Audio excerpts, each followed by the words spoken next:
Here's the truth most players don't want to hear. If you're stuck in Clash Royale, it's not because of the game, it's not because of your opponents, it's not even because your cards are underleveled. It's because of your approach. And until you change the way you think and the way you play, you're going to keep running into the same wall season after season. So today, I'm going to give you the real blueprint, the mindset, the strategies, and the habits to finally start climbing even if you're completely free to play. Let's start with the first big mistake, chasing trophies instead of chasing improvement. Too many players only think about the next win, the next chest, the next trophy count. But that short-term focus is exactly what keeps you stuck. Every loss tilts you, every bad matchup feels unfair, and you spiral. Instead, I want you to flip your mindset. Don't play for trophies, play for progress. After every game, win or lose, ask yourself, what did I learn from that match? Maybe you learned that your opponent's counter push punished you because you overcommitted. Maybe you realized you wasted elixir on defense when a cheaper card could have done the job. Those lessons are worth more than any single win because they compound. You take them into the next game and the next until suddenly you're winning because you're smarter, not because you're luckier. Now let's talk about deck management because this is the #1 trap for free-to-play players. Most of you spread your resources too thin. You upgrade every card you like, you switch decks every other week, and you end up with a bunch of half-leveled cards that can't compete. That's wasted gold, wasted time, and wasted potential. If you're free to play, discipline is your weapon. Pick one deck that suits your style, whether it's beatdown, control, or cycle, and commit to it. Maximize your upgrades on just those cards and resist the urge to chase trends. Remember, a level 14 deck you know inside and out will always beat a random level 13 deck you just copied from YouTube. Focus creates power. The next key is understanding elixir trades. Most players don't lose because their opponent had a better deck. They lose because they mismanaged their elixir. Every time you spend 5 elixir to stop a 2 elixir push, you're digging your own grave. But if you flip it, if you defend smart, spend less, and create positive trades, you control the flow of the match.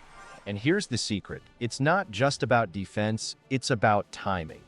Sometimes the best play is no play. Waiting 1 extra second before defending can force your opponent to overcommit, and then you punish them with a counter push. Learning when not to play is just as powerful as knowing when to attack. And let's not ignore mindset under pressure. Tilt is your real enemy. Everyone rages, everyone loses, but what matters is what you do next. Do you throw the phone, queue up immediately, and lose 3 more in a row? Or do you stop, breathe, and reset? The best players treat every game as its own chapter, not part of a spiral. If you want to climb, you need to master yourself first. When you feel tilt coming, pause.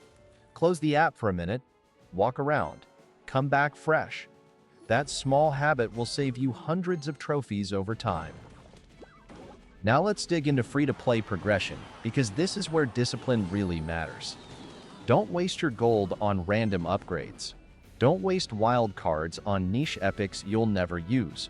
Your goal should be efficiency. Upgrade cards that are core to your deck, cards that appear in multiple archetypes, and cards that are universally useful like Log, Zap, or Tornado.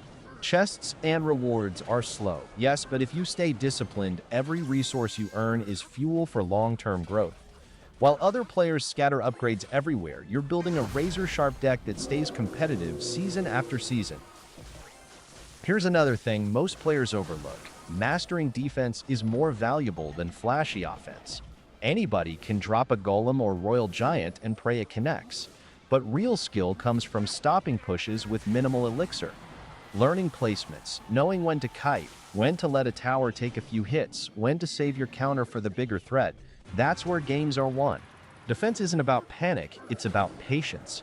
And when you defend well, you don't just stop damage, you create opportunities for counter pushes that swing the game in your favor. Let's also talk about long-term consistency, because improvement doesn't come from one grind session, it comes from habits. Instead of spamming games when you're tilted, set a routine. Play a few focused matches a day. Watch your replays. Analyze one mistake per game and commit to fixing it. That small, steady approach will make you unstoppable over weeks and months. Remember, Clash Royale is a marathon, not a sprint.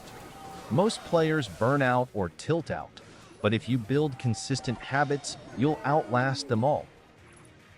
Now here's the motivational part, and it applies beyond the game. Clash Royale teaches discipline. It teaches patience. It teaches you how to adapt under pressure and how to stay calm when things don't go your way. If you can learn to control your tilt here, if you can learn to focus on long-term growth here, you'll carry that mindset into everything else you do. That's why the grind is worth it. Because the victory isn't just in the trophies, it's in the discipline you build along the way. So here's my challenge for you. The next time you play, don't just play for wins. Play to build habits. Play to stay patient. Play to master your depth, to sharpen your defense, to learn from every loss. Do that, and I promise you, you won't just climb, you'll transform the way you approach the game. And one day, you'll look back at the player you used to be and realize you're not just better at Clash Royale, you're stronger, calmer, and more focused than ever before. That's the real win.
Queen!